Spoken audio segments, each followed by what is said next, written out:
Olá, amigo mecânico, este é o Mecânico Responde, quadro em que respondemos as dúvidas que chegam até a redação da revista O Mecânico. Nós enviamos as perguntas de vocês para as fabricantes de autopeças, para as montadoras, para os nossos consultores técnicos e estas são algumas das respostas que chegaram para nós.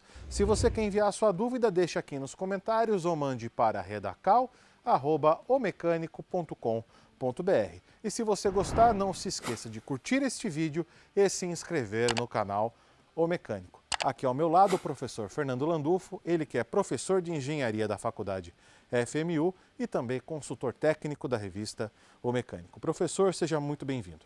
Lali, é sempre um prazer e um privilégio colaborar com a revista O Mecânico e com os guerreiros das oficinas. Primeira pergunta de hoje, vamos falar sobre arrefecimento. Por que a maioria dos carros hoje em dia, sendo nacionais ou importados, não tem marcadores de temperatura do arrefecimento, professor? É uma simples questão de estratégia e redução de custos. O acendimento da lâmpada indica a iminência de um superaquecimento ou a ocorrência do mesmo.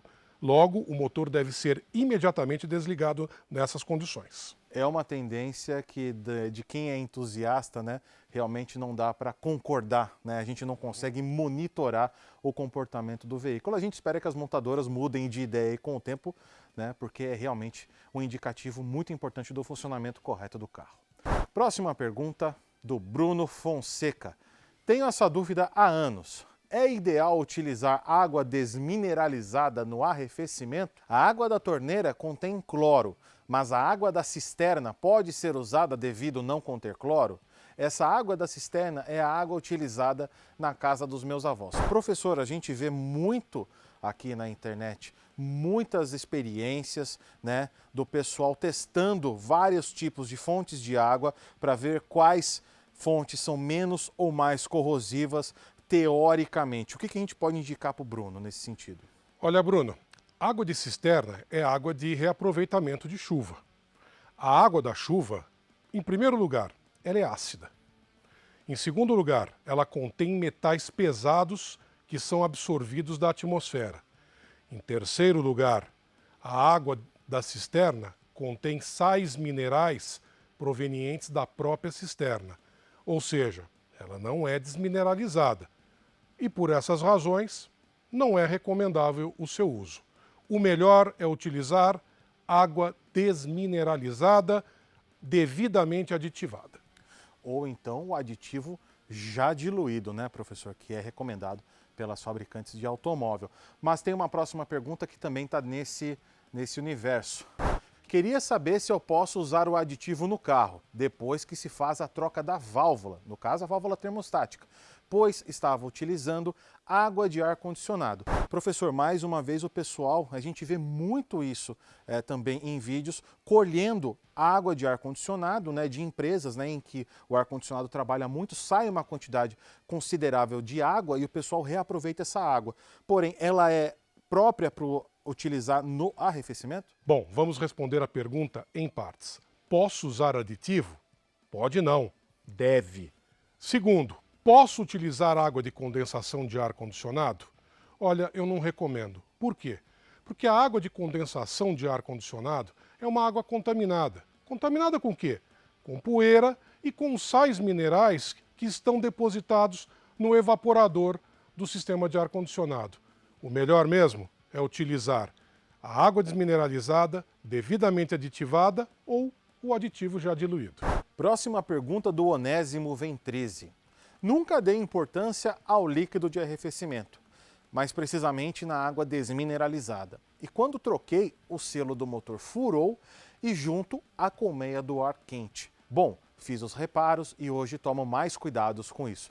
Mas se eu fizer as trocas devido ao tempo e o uso, pode ocorrer esses problemas ou outros piores novamente? E por que isso ocorreu quando troquei e não quando usava água da torneira? Professor, esse caso é sintomático de um mito que rola no mercado com relação a você não poder utilizar o aditivo se você utilizava antes no arrefecimento água de torneira. O que a gente pode dizer para o Onésimo Ventrese e como desmistificar essa verdade que ficou cristalizada no mercado?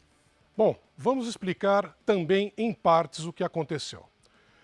Quando foi feita a troca do fluido de arrefecimento e os reparos, ou seja, a troca do selo e a troca da colmeia do ar quente, foi restabelecida a pressão nominal de trabalho do sistema.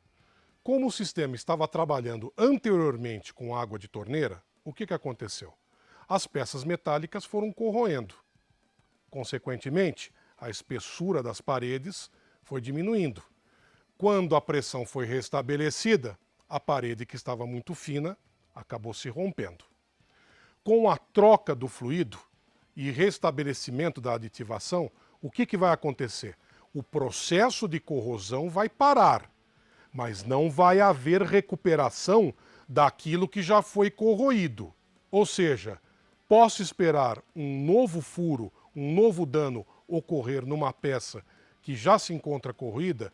Infelizmente pode. Por isso que é importante você recomendar ao seu cliente manter o veículo dentro da programação de manutenção periódica. E muitas vezes nos manuais está escrito que você pode utilizar água de torneira ou de outras fontes desde que seja uma situação emergencial e você faça a troca pelo produto correto o mais rápido possível. É o que acontece muitas vezes com recomendação de óleo lubrificante do motor. Você pode utilizar um óleo fora da especificação apenas em situações emergenciais e trocar pelo fluido correto na primeira oportunidade. Então, a gente mais uma vez reforça que as experiências são válidas, o pessoal quer uma saída aí nesse momento, né, mais economicamente viável, porém você pode acabar instalando um problema que talvez não apareça com você, mas pode aparecer mais para frente com o veículo. Então, muito cuidado com isso. Sou proprietário de um novo Peugeot 208 2122 modelo Aluri. Peguei o carro 0 km em outubro e rodei 3.000 km com ele. Reparei que a cor do líquido de arrefecimento está meio despigmentado, deveria ser esverdeado e com o reservatório meio encardido. Isso é normal? Pergunto, pois, ao comparar com outros carros na concessionária, alguns permaneciam com a cor original do líquido de arrefecimento, outros próximos à cor do meu e do veículo avaliado pelos senhores. Ele se refere ao raio-x que nós fizemos com o Peugeot 208 novo, que está aqui no nosso canal e o link está aqui na descrição. Professor, antes da gente responder propriamente a pergunta, é legal a gente fazer a observação de que a cor propriamente do aditivo não corresponde ao tipo de aditivo, né? É um corante que as fabricantes colocam, mas esse reservatório meio encardido que ele descreve é um pouco preocupante, né? Eu considero preocupante sim, porque o sistema desse veículo, o sistema de arrefecimento desse veículo é um sistema selado. Se esse veículo sofreu revisão de entrega na concessionária, o líquido de arrefecimento deveria estar corretamente aditivado e o sistema fechado. Se após apenas 3.000 quilômetros rodados nós temos o encardimento do reservatório, é preocupante. Então, a minha recomendação qual é? Retorne à concessionária e peça as devidas explicações.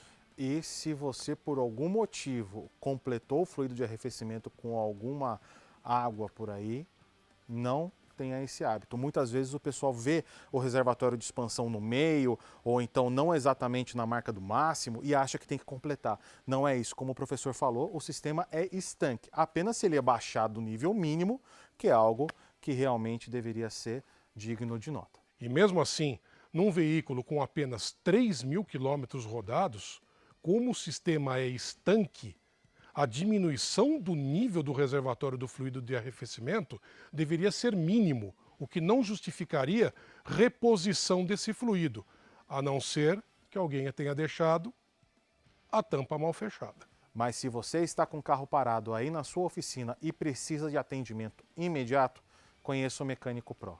Mecânico Pro é uma ferramenta que te auxilia com as dúvidas no dia a dia da oficina, com atendimento imediato de técnicos especializados da indústria. Tem um carro parado aí na sua oficina esperando saber qual o torque adequado ou encontrar esquema elétrico? Consulte o Mecânico Pro. E por enquanto é só, amigo mecânico. Até a próxima.